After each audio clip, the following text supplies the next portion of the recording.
एक राज्य में एक राजा का शासन था। हर सप्ताह पूरी शानो शौकत से नगर में उसका जुलूस निकला करता था, जहां प्रजा उसके दर्शन किया करती थी। एक दिन एक नन्हा चूहा उसी राजमार्ग के किनारे किनारे कहीं जा रहा था, जहां राजा का जुलूस निकलने वाला था। वह चूहा था तो छोटा सा, मगर उसका घमंड बहुत बड़ा था और वह खुद को सर्वश्रेष्ठ और महान समझता था। कुछ देर बाद राजमार्ग से राजा का भव्य जुलूस निकला, जिसे देखने लोगों की भीड़ लगने लगी। राजा अपने पूरे दल बल के साथ था। उसके सैनिक उसे घेरे हुए थे। कई मंत्री और अनुचर उसके पीछे थे। वह एक विशाल शाही हाथी पर सवार था। हाथी शाही था, इसलिए उसे भव्यता से सजाया गया था और उसकी शान भी देखते बनती थी। जुलूस में हाथी के साथ एक शाही बिल्ली और एक कुत्ता भी थे। राजा का जुलूस देखने को उमड़ी भीड़ राजा के साथ साथ उसके शाही हाथी की भी प्रशंसा कर रही थी। यह सुनकर घमंडी चूहे को बहुत बुरा लगा।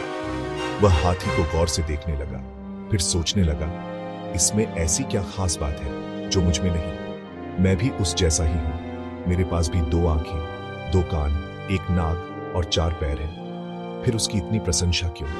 उसके विशाल शरीर के कारण, लंबी सूंड के कारण, छोटी छोटी आंखों के कारण या झुर्रीदार चमड़ी के कारण? किस कारण?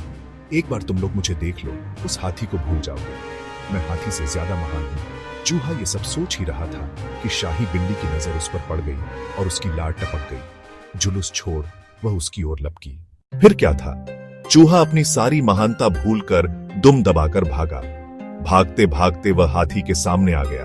आगे बढ़ते हाथी ने उस पिद्दी से चूहे को देखा तक नहीं और अपना विशाल पैर उठा लिया। चूहा उसके पैर के नीचे कुचलने ही वाला था, मगर किसी तरह उसने खुद को बचाया।